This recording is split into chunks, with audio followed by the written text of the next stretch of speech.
की अनोखी प्रेम कहानी। द्वापर युग में एक ऐसे ऋषि थे जिन्होंने अपनी ही पुत्री के साथ सहवास किया था। आइए जानते हैं इसके पीछे की कहानी। पौराणिक काल में एक ऋषि थे जिनका नाम पराशर था। उनको जब ये मालूम हुआ कि उनके पिताजी की मृत्यु राक्षसों ने की है तो वो उसका बदला लेना चाहते थे। पराशर जी ने साधना हासिल करने की ठानी, इसलिए वो सिद्धि प्राप्त करने के लिए जंगल की ओर रवाना हो गए। लेकिन जंगल जाने से पहले उनकी पत्नी ने उनसे कहा, हे स्वामी, आप तो जंगल जा रहे हैं, पर मेरा यहाँ क्या होगा? तब पराशर जी ने कहा, हे भाग्यवान, तुम्हें जिस चीज की चिंता सता रही है वो मैं समझ गया। जंगल जाने के बाद मैं तुम्हें किसी के हाथों अपना शुक्राणु भिजवा दूंगा, जिससे तुम गर्भवती हो जाओगी। इतना कहकर ऋषि सिद्धि प्राप्त करने के लिए जंगल में चले गए।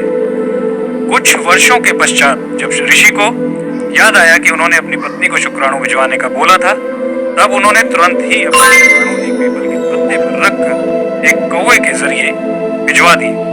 जैसे ही कौवा थोड़ी दूर आगे बढ़ा, एक बाज की नजर उस पर पड़ी और बाज ने कौवे पर हमला कर दिया, जिसकी वजह से वह पीपल का पत्ता नदी में जाकर गिर गया।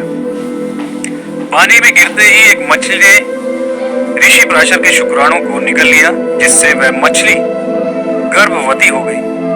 फिर कुछ दिन बाद वो मछली एक मछुआरे के जाल में फंस गई। मछुआरे ने जब इस मछली के पेट को काटा, तब उससे एक लड़की निकली। क्योंकि वह लड़की मछली के पेट से निकली थी, इस वजह से उस लड़की के शरीर से हमेशा मछली की महक आती थी।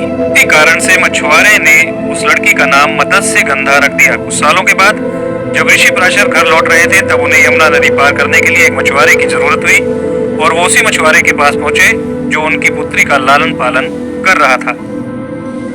उस वक्त मछुआरा भोजन कर रहा था, इसलिए उस मछुआरे ने अपनी बेटी मत्स्यगंधा को ऋषि पराशर को यमुना नदी पार कराने को कह दिया।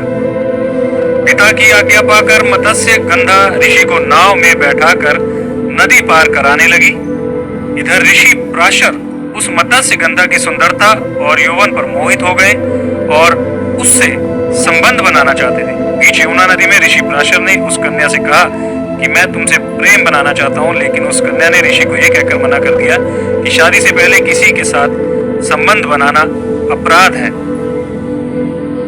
लेकिन ऋषि के बार बार कहने पर वो संबंध बनाने के लिए तैयार हो गई, परंतु उस कन्या ने ऋषि के सामने 3 शर्तें रखी। पहली शर्त, मुझे आपके साथ संबंध बनाते हुए कोई ना देखे। इसी पर ऋषि ने उसी समय बीच यमुना नदी में एक कृत्रिम द्वीप का निर्माण कर दिया। दूसरी शर्त, मेरी कौमार्यता किसी भी हाल में भंग नहीं होनी चाहिए।